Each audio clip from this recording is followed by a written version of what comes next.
Estamos chegando então ao final dessas regras de não uso da crase. Então, veja bem, na número 7, a gente não usa crase antes de artigos indefinidos, que são aqueles artigos uma ou umas, e claro, no masculino, uns.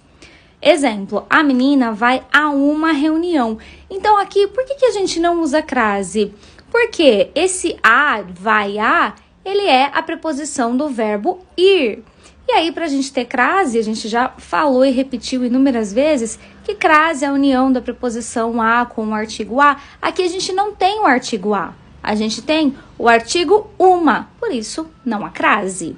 Muita atenção nessa regra número 8, porque é uma regra especial da crase e muita gente cai. Se aquele examinador sacana quiser fazer você cair na regra da crase, ele vai colocar esses exemplos antes das palavras casa, terra e distância. Então, é uma regra especial.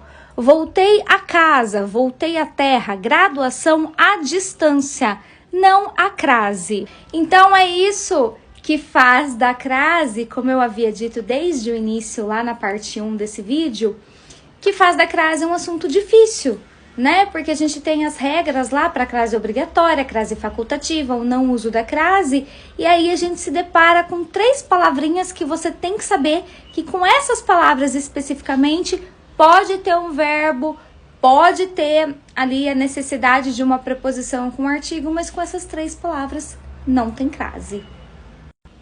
Mas, tome cuidado, porque aí a gente tem uma exceção da exceção.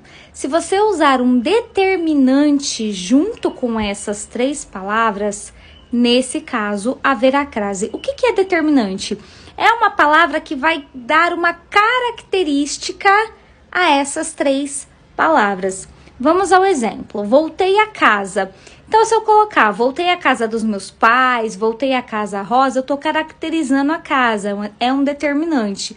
Então, nesse caso, tem crase. Terra, voltei à terra prometida, voltei à terra destruída, voltei à terra do nunca.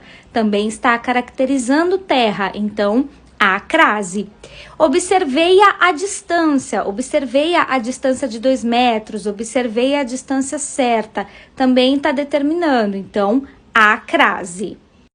E para finalizar essa observação de terra, porque terra aí é no sentido de solo, mas quando a gente estiver falando do planeta, que aí é com letra maiúscula, vale a regra da crase normal. Voltei à Terra depois de 2 meses, um astronauta falando com crase.